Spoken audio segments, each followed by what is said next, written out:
तो basically metallic bonding में क्या होता है, एक तरह का कोवैलेंट बॉन्ड ही है ना। बेसिकली क्या है, एक तरह का कोवैलेंट बॉन्ड ही है, या आप इसको special kind of covalent bond बोल सकते हैं ना। एक special kind of covalent bond है ना। स्पेशल टाइप या स्पेशल काइंड क्यों बोलना है वो हम आगे चल के समझेंगे, ठीक है। अभी आप कोवैलेंट बॉन्ड पढ़े थे है ना, उसमें क्या होता था, आपके पास दो या दो से ज़्यादा एलिमेंट और एटम्स ऐसे हैं जो नॉन मेटल हैं, तो उनके बीच में क्या होता था, एक तरह का कोवैलेंट बॉन्ड फॉर्म होता था, क्योंकि कोई भी एलिमेंट या कोई भी एटम इलेक्ट्रॉन लूज करने की टेंडेंसी नहीं रखता था, मतलब वो अपना इलेक्ट्रॉन लूज नहीं करना चाहता है ना। तो वहाँ पे क्या होता था, शेयरिंग हो जाता था, कंप्लीट ट्रांसफ़र नहीं होता था। मेटल्स में क्या होता है, बेसिकली मेटल्स में जैसा कि हम जानते हैं फ्री इलेक्ट्रॉन्स होते हैं, राइट। जो मेटल्स होते हैं, मेटल्स जैसे कि आयरन हो गया है ना, या एल्युमिनियम हो गया, या फिर और भी कोई मेटल हो गया, सिल्वर हो गया, ठीक है। इस तरह के जो मेटल्स होते हैं, या फिर आपका सोडियम हो गया, ठीक है, पोटेशियम हो गया, जो इस तरह के एलिमेंट्स होते हैं या मेटल्स होते हैं, ठीक है।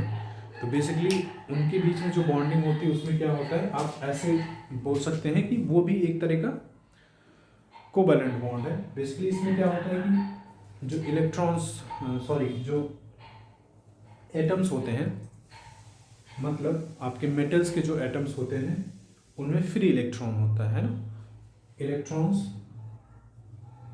किस अवस्था में होते हैं, फ्री स्टेट में होते हैं, फ्री स्टेट है ना। कोई भी आप मेटल उठा लीजिए, जैसे सबसे फेमस मेटल जो है आयरन है, तो आयरन को जब आप देखते हैं तो उसमें क्या देखते हैं कि पॉजिटिव चार्ज्ड न्यूक्लियस होंगे, है ना। जो न्यूक्लियस होगा आपका वो पॉजिटिवली चार्ज होगा, और इसके चारों तरफ जो इलेक्ट्रॉन्स होंगे, राइट, इलेक्ट्रॉन्स वो रिवॉल्व करेंगे। उसी तरह से दूसरा, फिर इसके भी चारों तरफ क्या होंगे, इलेक्ट्रॉन्स होंगे, राइट, ठीक है। तो ये क्या है, आपके पॉजिटिवली चार्ज्ड न्यूक्लियस है ना, न्यूक्लियाई इनको बोलते हैं, या न्यूक्लियस पॉजिटिवली चार्ज होगा, और जो इलेक्ट्रॉन्स होंगे वो कैसे होंगे, negatively charged,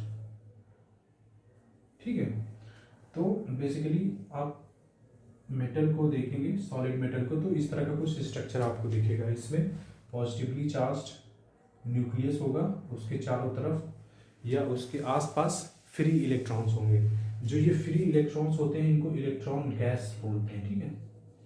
electron gas electron gas क्यों बोलते हैं, because they behave like atoms of gases. जैसे गैसेस के एटम्स क्या होते हैं, वो फ्री होते हैं, राइट, उनके बीच में कोलिजन होता है ना, और वो फ्री होते हैं मूव करने के लिए, स्पेस में मूव करने के लिए फ्री होते हैं। उसी तरह से जो इलेक्ट्रॉन्स होते हैं मेटल्स में, वो क्या होते हैं, फ्री होते हैं। वो किसी एक पर्टिकुलर न्यूक्लियस से या न्यूक्लियाई से अटैच नहीं होते हैं, बल्कि पूरे जो मेटल होता है, स्ट्रक्चर होता है, उसमें कहीं भी एक जगह से दूसरी जगह मूव करते रहते हैं। जो ये फ्री इलेक्ट्रॉन्स होते हैं उनको हम इलेक्ट्रॉन गैस के नाम से भी जानते हैं। और ये जो फ्री इलेक्ट्रॉन्स होते हैं यही बेसिकली मेटल्स की प्रॉपर्टीज़ को डिफाइन करते हैं। जैसे मेटल्स, जैसा कि हम देखते हैं आयरन हो गया, या सिल्वर हो गया, या एल्युमिनियम हो गया, इनमें एक विशेष प्रकार की चमक होती है, लस्टर जिसको बोलते हैं, ठीक है। तो वो भी किसकी वजह से आता है, इन्हीं फ्री इलेक्ट्रॉन्स की वजह से। और मेटल की कई प्रॉपर्टीज़ होती हैं, जैसे जो मेटल्स होते हैं जनरली गुड कंडक्टर होते हैं of electricity and good conductor of heat.